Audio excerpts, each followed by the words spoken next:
Fiona McIntyre, the managing director of the SWPL, certainly is working hard. It's a tough job trying to continue to promote women's football and obviously get children, families engaged.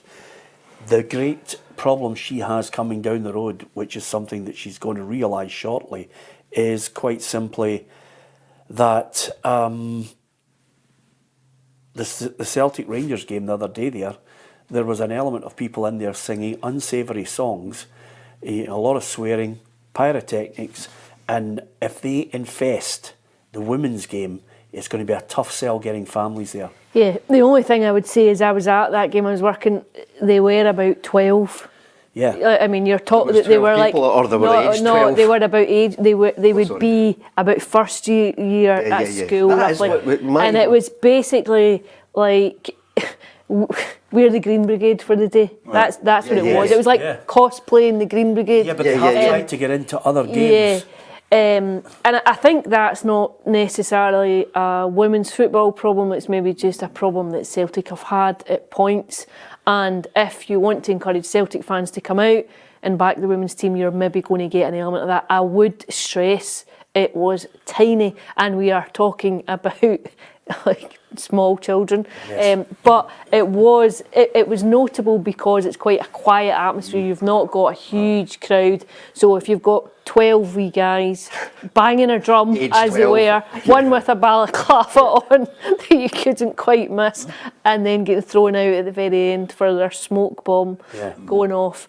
I think it's essentially just we don't get the chance to go and do this at Celtic Park. Here's an avenue to go and do it because we're mimicking what we see in the men's game. And I think that's a cultural thing rather than it is a question for women's football.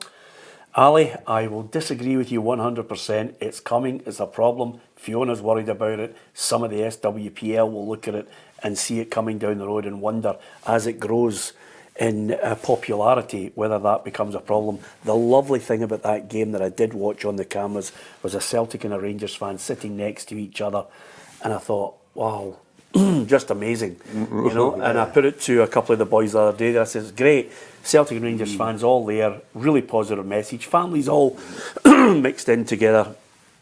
Can't see it ever happening to the men's game, I said, unless Will Smith comes with that wee gadget he's got in Men in Black and blanks everybody's memory from the last 50 years. But I would see that as much a problem as what you're saying to Alison. That because if you don't have the enmity, that's why Celtic Rangers is so huge. And by the way, that was they hate each other. And it was also the best attended game. It was the best attended game in the women's calendar to date. And what went on beforehand had a significant part in it. You had a bit of needle all week. Yeah. You had a bit of needle. Many were there.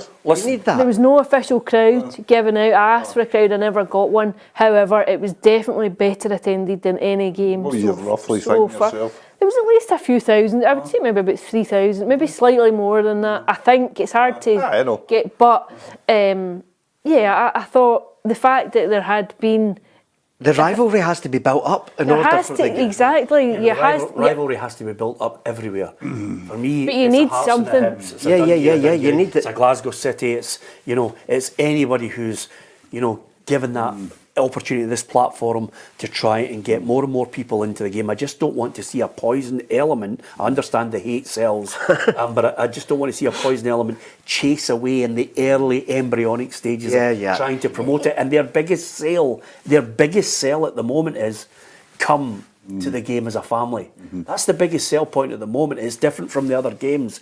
We all know what's coming on the horizon. I think what you find is you get a lot of people going, like guys taking, like wee girls taking their daughters to, because they play and they've got it's a chance to see, look, there's a professional footballer, there's someone playing, there's what you can be. You get a lot of guys doing that kind of thing to encourage it. People are hugely critical of the standard and the quality, and we've all heard the arguments.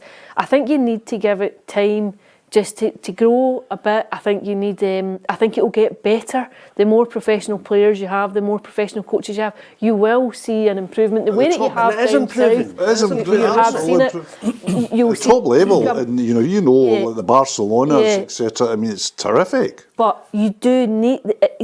we live in a really small country. Out with Celtic and Rangers, the A game struggles to attract people in.